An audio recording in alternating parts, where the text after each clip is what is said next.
말씀은 다니엘 5장 17절로 28절까지의 말씀입니다. 다니엘 5장 17절부터 28절까지의 말씀을 저와 한 절씩 교독해서 오늘 주신 말씀을 함께 읽겠습니다. 제가 먼저 17절 말씀을 읽겠습니다. 다니엘이 왕에게 대답하여 이르되 왕의 예물은 왕이 친히 가지시며 왕의 상급은 다른 사람에게 주옵소서. 그럴지라도 내가 왕을 위하여 이 글을 읽으며 그 해석을 아뢰리이다. 왕이여 지극히 높으신 하나님이 왕에 붙인 느부갓네살에게 나라와 큰 권세와 영광과 위엄을 주셨고 그에게 큰 권세를 주셨으므로 백성들과 나라들과 언어가 다른 모든 사람들이 그의 앞에서 떨며 두려워하였으며 그는 임의로 죽이며 임의로 살리며 임의로 높이며 임의로 낮추었더니 그가 마음이 높아지며 뜻이 완악하여 교만을 행함으로 그의 왕위가 패한 바 되며 그의 영광을 빼앗기고 사람 중에서 쫓겨나서 그의 마음이 들짐승의 마음과 같았고 또 들나귀와 함께 살며 또 소처럼 풀을 먹으며 그의 몸이 하늘 이슬에 젖었으며 지극히 높으신 하나님이 사람 나라를 다스리시며 자기의 뜻대로 누구든지 그 자리에 세우시는 줄을 알기에 이르렀나이다.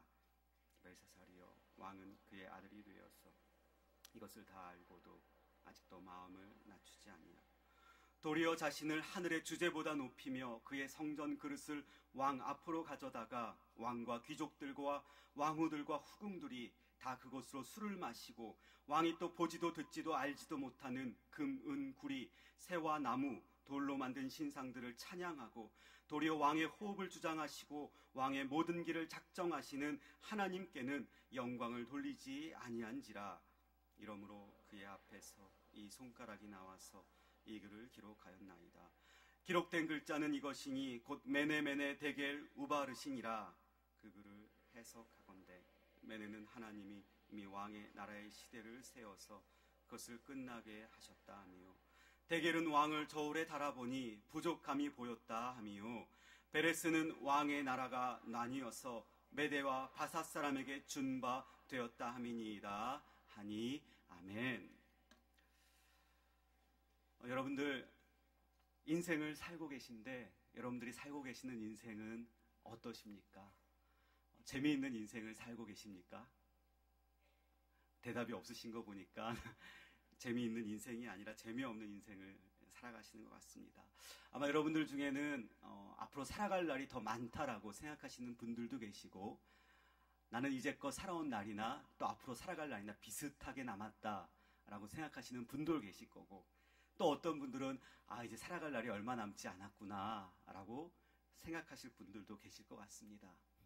그런데 그 어떤 분들도 동일하게 우리가 언제 하나님 나라에 갈지는 모르지만 그날에 상관없이 우리가 해야 할 일이 있다면 그 나라에 가기까지 하나님 앞에 서기까지 하나님께서 우리에게 주신 날 그날을 이 땅에서 살아가는 것, 다시 말하면 어떻게든 우리의 인생을 그리고 삶을 살아야 하는 것, 그것이 바로 우리가 이 땅에서 해야 되는 것이 아닐까 생각이 됩니다. 근데 참 산다는 것이 쉽지 않아요. 저도 이렇게 살아보니까 살면 살수록 어려운 것이 인생이 아닌가 생각이 됩니다. 그래서 옛사람들이 40이라는 나이를 뭐라고 불렀다고 합니까? 불옥이라고 그랬죠. 저도 불옥의 나이를 넘어서 살다 보니까 이 불옥의 뜻이 뭔지 아세요? 사물의 이치를 터득하고 그리고 세상 일에 흔들리지 않는 나이가 바로 40 불옥이다라고 하는데 불옥의 나이를 넘겨도 세상의 이치는커녕 세상 일에 따라서 이리저리 흔들리는 저의 모습을 볼 때가 참 많았다는 겁니다. 여러분 50은 뭐라고 합니까? 옛사람들은 50을 지천명이다 라고 하죠.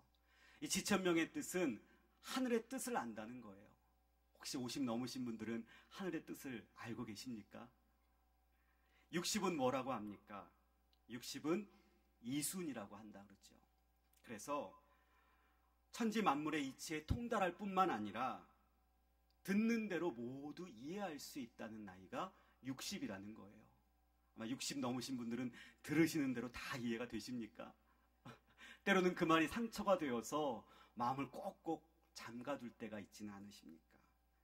70은 또 뭐라고 합니까? 70은 종심이라고 한다고 해요. 이 종심이라는 나이는 자신의 뜻대로 무슨 일을 하든지 도리에 어긋나지 않는다라고 얘기를 하죠. 70 넘으신 분들 혹시 어떤 일을 하시든지 다 도리에 맞는 일들만 하십니까? 참 쉽지 않은 것 같아요.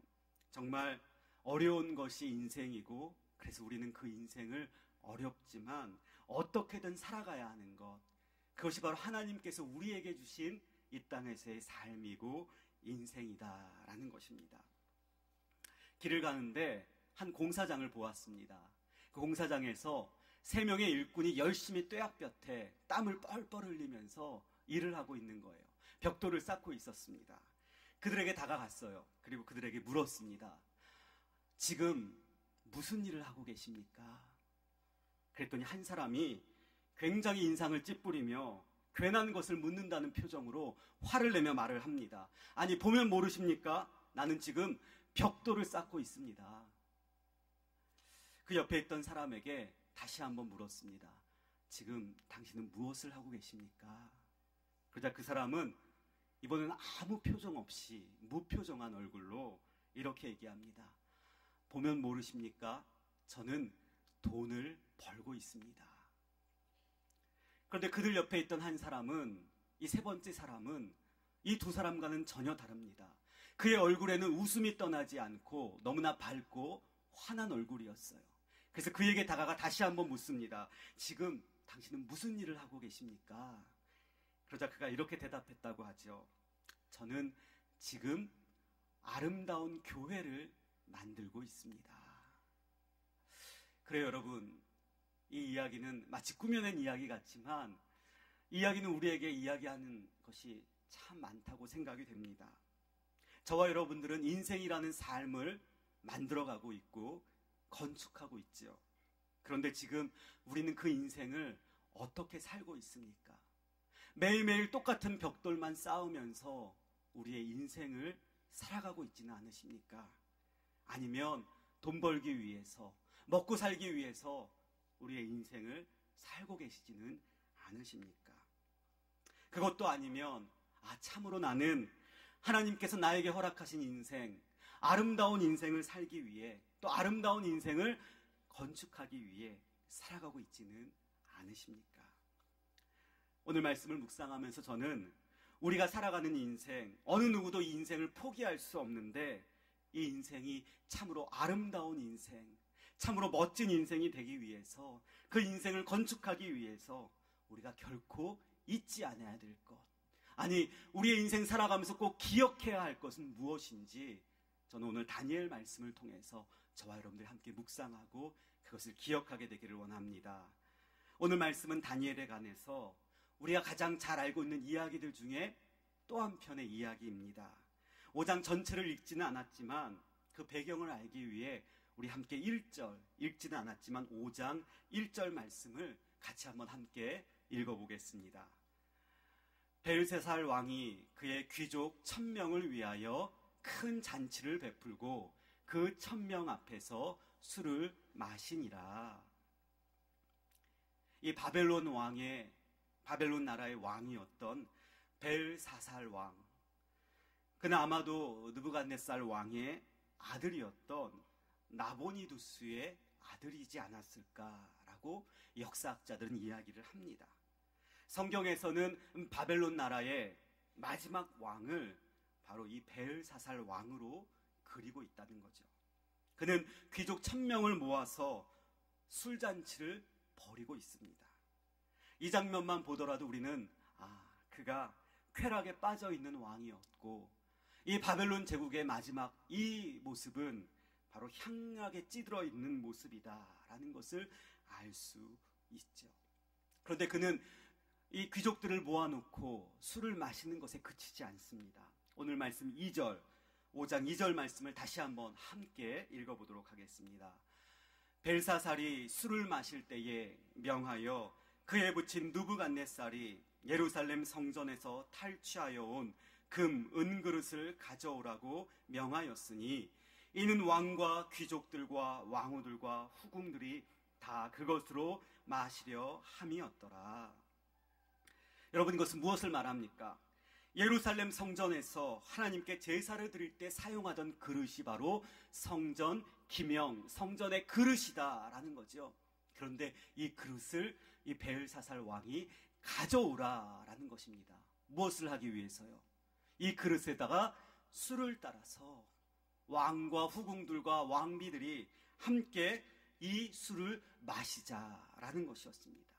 다시 말하면 이것은 성전의 기명, 성전의 거룩한 그릇을 더럽히는 일이었고, 그 그릇을 가지고, 그 기명을 가지고 섬기던 하나님을 모독하는 일이었다라는 거죠. 그래서 이 일은 그냥 넘어갈 수 있는 일이 아니었고, 이것은 하나님의 심판을 초래할 수밖에 없는 아주 엄청난 일이었다라는 것이죠. 여러분, 그러자 어떤 일이 일어납니까? 5절 말씀을 같이 한번 읽어보겠습니다. 5절입니다.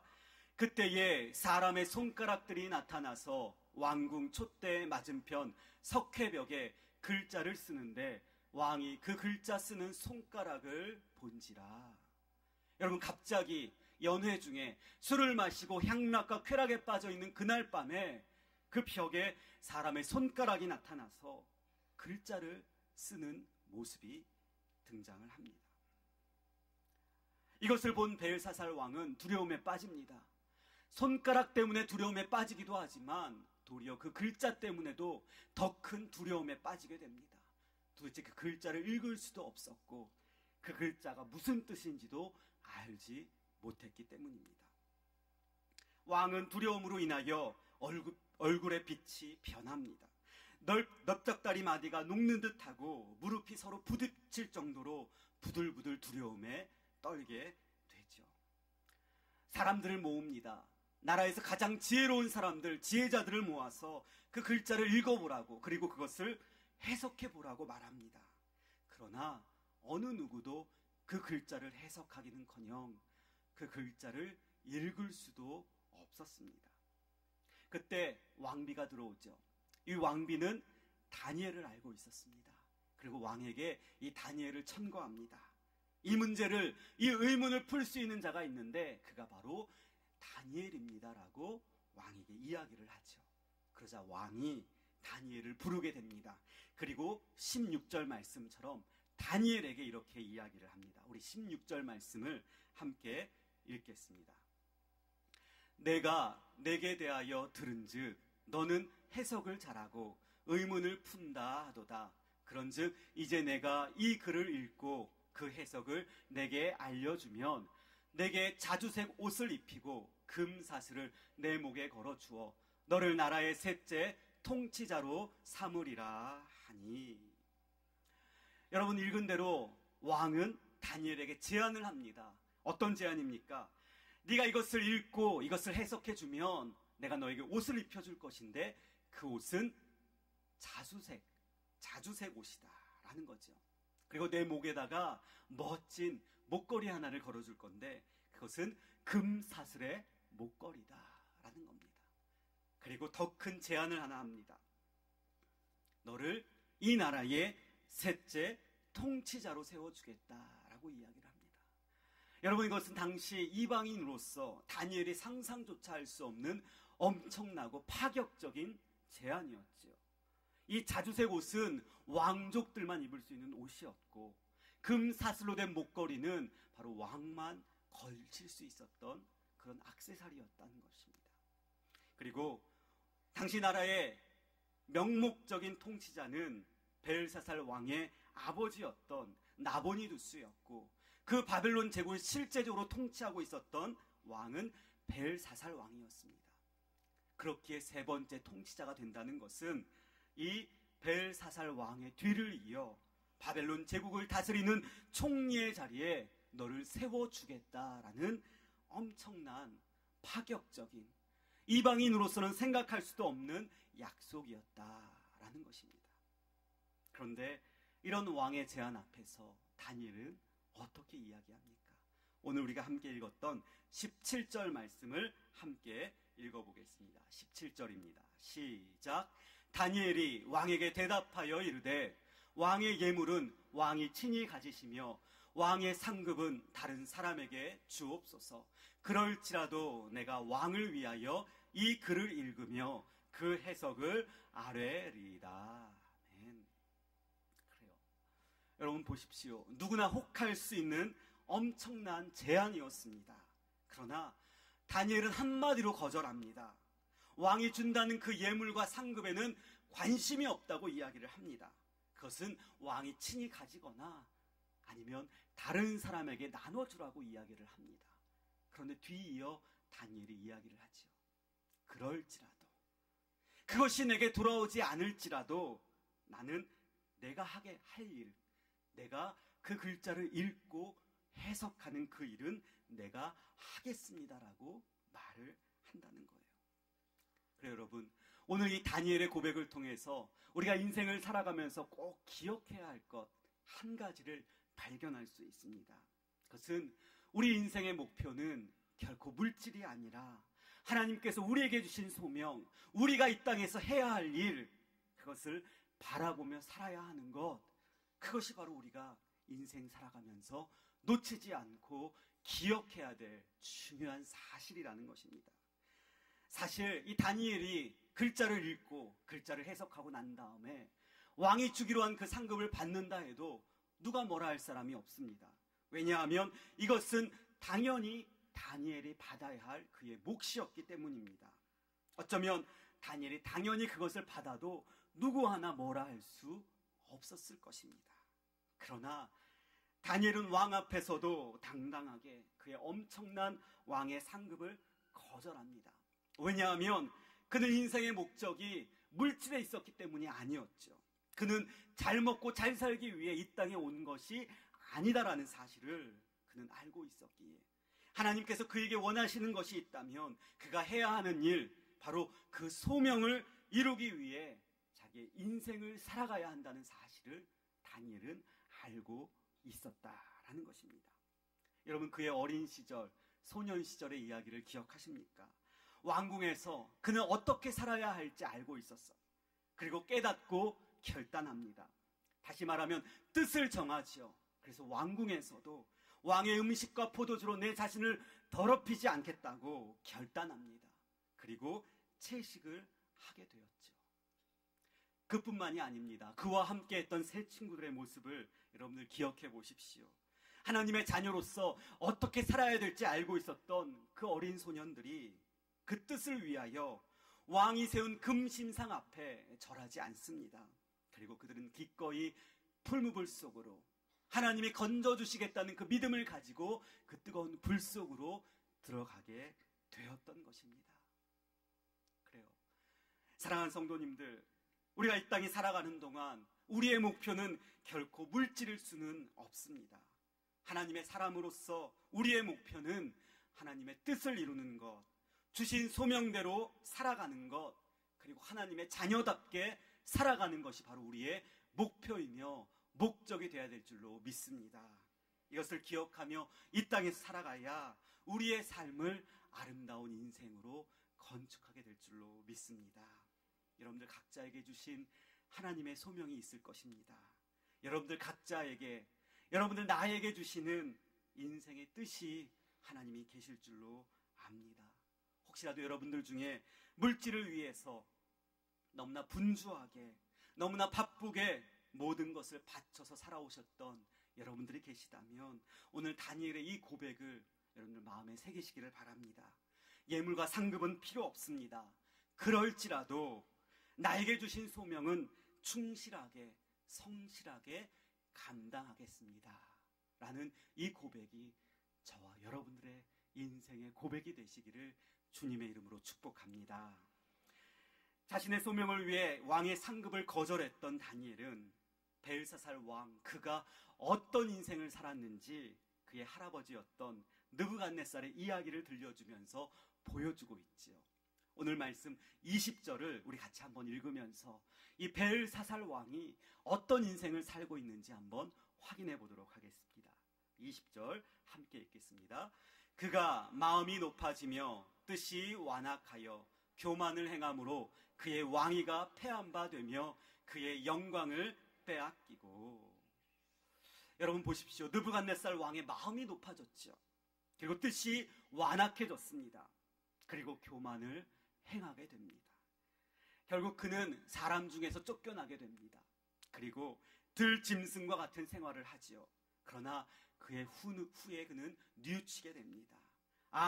지극히 높으신 하나님께서 이 땅을 다스리시며 사람을 세우시는 줄을 그가 깨닫게 됐지요. 그리고 다시 그는 왕위에 오르게 됩니다. 그런데 여러분, 벨사살 왕은 그의 할아버지였던 느부갓네살 왕의 이러한 모습을 다 알고 있었습니다.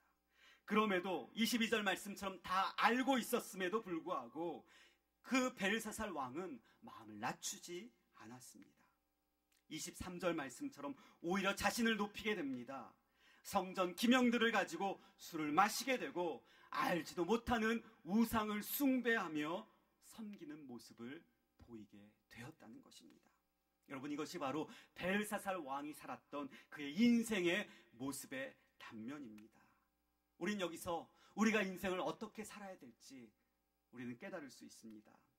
저와 여러분들이 살아야 할 우리의 아름다운 인생의 두 번째 모습은 마음이 높아지는 인생이 아니라, 뜻이 완악해지는 인생이 아니라, 때로는 교만을 행하는 인생이 아니라 바로 마음을 낮추는 인생, 그것을 하나님께서는 우리에게 원하고 계신다라는 것입니다.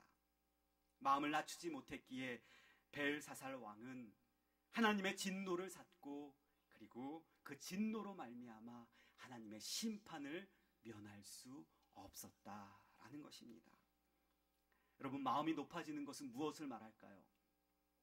그것은 나의 지위와 나의 권세 때문에, 내 힘 때문에 내 마음이 다른 사람보다 높아지는 것을 말하지요. 내 마음이 높아졌기 때문에 다른 사람의 말이나 다른 사람들의 상황이 내 눈에 들어오지 않습니다. 내 귀에 들리지도 않습니다. 따라서 그 마음의 뜻이 완악해지는 거예요. 하나님의 선하신 뜻을 알고 있음에도 불구하고 그 뜻을 행하기는커녕 내 마음대로, 악한 대로 행하는 것, 그것이 바로 완악한 마음이다라는 것이죠. 그리고 교만을 행할 수밖에 없어요. 어떤 사람이 앞에 있어도 내 주장을 말하고 내 뜻을 말함으로써 내 고집을 꺾지 않으려는 모습, 그것이 바로 교만한 자의 모습이다라는 것입니다. 혹시라도 우리 가운데 이 벨사살 왕처럼 마음이 높아지진 않았나, 내 상황과 환경 때문에 나의 주장과 고집만 내세우고 있지는 않은가, 다른 사람의 생각, 다른 사람의 마음과 상황은 조금 더 거들떠보지도 않지는 않은가, 우리는 돌아볼 수 있어야 합니다. 우리는 마음을 낮추며 살아야 합니다. 그 마음을 낮추는 인생을 여호와 하나님께서 기뻐하실 것입니다. 그렇다면 마음을 낮추며 산다는 것은 구체적으로 무엇일까요? 이 말씀을 가지고 고민하다가, 묵상하다가 이 이야기가 생각이 났습니다. 여러분, 빙점이라는 소설을 쓴 일본의 여류 작가 미우라 아야코를 아십니까? 다 아시죠? 그녀가 겪은 이야기라고 합니다. 이 아야코가 어느 날 남편 미우라의 양복을 세탁소에 맡기게 돼요. 근데 이 양복은 너무나 이 남편이 귀하게 여기는 거예요. 10년이나 되었던 양복이지만 얼마나 귀하게 여기는지 이 남편은 양복을 입을 때마다 항상 양복에 음식물이 튀면 바로 그 자리에서 물로 닦아내곤 했다고 합니다. 뿐만 아니라 이 양복에 빵가루도 떨어질까봐 빵을 먹을 때면 항상 다리를 쭉 뻗어서 양복 바지에 빵가루가 떨어지지 않게 그렇게 아꼈던 양복을 드디어 세탁소에 맡기게 되었다고 합니다. 그런데 일주일이면 된다던 세탁이 일주일이 넘어도 세탁소에서 연락이 안 오는 거예요. 아야코는 혹시나 세탁소 주인이 다림질하다가 그 양복을 태워 먹지는 않았나 초조해하며 전화를 합니다. 전화를 받지 않는 거예요.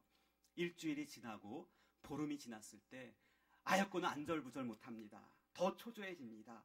아침에 전화를 하고 저녁에 전화를 합니다. 드디어 주인이 전화를 받게 되었습니다. 다짜고짜 양복을 빨리 가져다 달라는데 그 주인이 아무 말도 안 하는 거예요. 잠시 동안 침묵하던 주인이 드디어 대답합니다. 죄송합니다. 댁의 양복을 그만 도둑 맞고 말았습니다. 저희 집 점원이 얼마 전 훔쳐가서 도망가 버렸습니다. 너무 죄송합니다. 아야코는 흥분했습니다. 소리를 지릅니다. 뭐라고요? 도둑 맞았다고요? 그게 말이 됩니까? 그리고 죄송하다니요. 죄송하다면 전화부터 했어야죠. 전화를 끊고 나서 아야코는 이 사실을 어떻게 남편에게 이야기해야 되나 고민이 됩니다. 저녁이 돼서 남편이 퇴근합니다. 남편이 옷을 갈아입는데 아야코가 조심스럽게 남편에게 양복 이야기를 하죠. 그런데 남편의 반응이 의외였습니다. 남편은 양복에 별 신경을 쓰지 않고 오히려 그 세탁소가 곤란해하지 않을까 동정하는 말을 하는 것이었어요. 그러자 아야코가 말합니다. 여보, 곤란한 것은 세탁소가 아니라 바로 우리예요. 저는 세탁소에게 변상하라고 그렇게 이야기를 했어요. 그러자 남편이 말합니다. 바보같이 아야코 그렇게 불평하는 게 아니야. 아무 말도 없이 용서해줘야지. 그러자 아야코가 다시 말합니다. 뭐라고요? 아무 말 없이 용서하라니요. 변상받지도 않고요.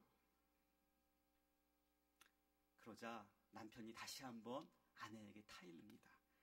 여보, 거기는 작은 세탁소잖아. 변상하라는 건 무리한 요구지. 변상하였다가 그 세탁소 주인이 한 달 동안 먹을 것 때문에 걱정하고 고민하면 어떻게 하겠어? 아야코, 당신은 성경을 읽지? 그러자 부인이 이야기합니다. 그럼요, 성경을 읽지요. 성경에 뭐라고 쓰여 있나? 성경에 용서하라고 쓰여 있지 않은가? 용서한다는 것은 상대방이 잘못했을 때, 상대방이 과실을 범했을 때가 아니면 할 수 없는 게 바로 용서라네. 아무 잘못하지 않는데 용서할 수는 없지. 그러니까 그 세탁소를 용서해줘요. 변상하라는 게 아니야. 그래요. 저는 이야기를 읽으면서 마음을 낮춘다는 게 바로 이런 것이 아닐까 생각이 되었어요. 나에게 당연한 권리가 있습니다. 내가 큰 소리 칠 수 있어요. 내가 주장할 수도 있습니다.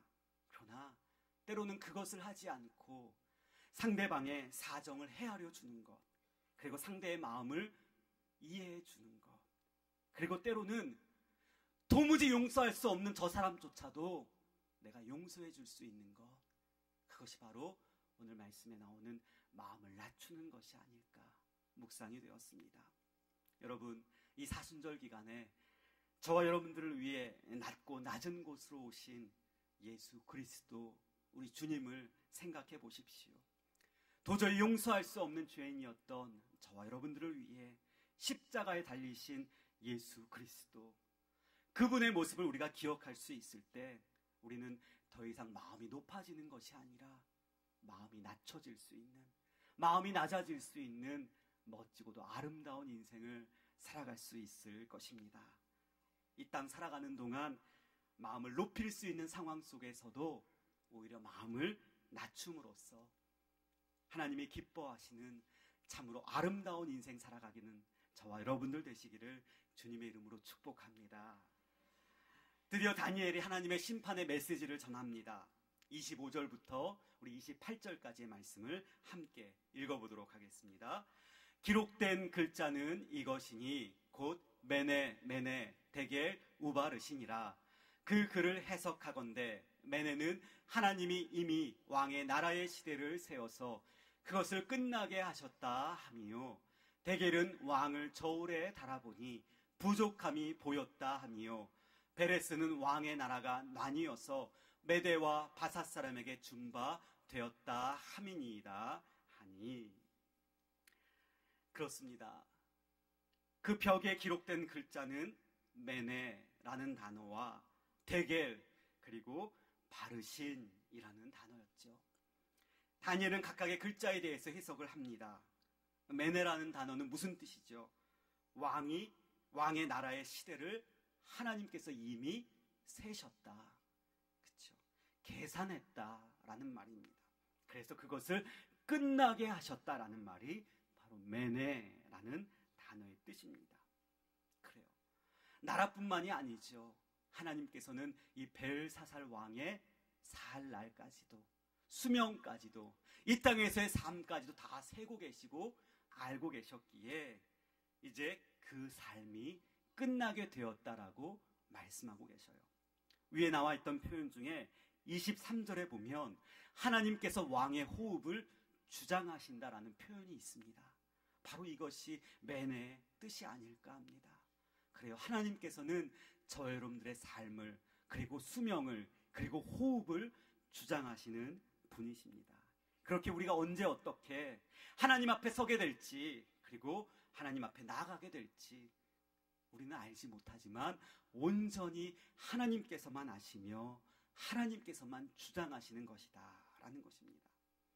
두 번째로 대겔이라는 말, 그것은 무게가 재어졌다라는 거죠. 무게가 재어졌다는 것은 하나님께서 이 벨사살 왕의 살아온 인생을 그 저울 위에 올려놓고 그 무게를 재실 뿐만 아니라 그가 어떤 인생을 살았는지, 어떻게 살아왔는지 낱낱이 속속들이 정확하고도 공정하게 알고 계시다라는 것입니다. 그래서 베레스의 단어처럼 왕의 나라가 그 결과 나눠지고 쪼개지게 되는 심판을 받게 되었다라는 것입니다.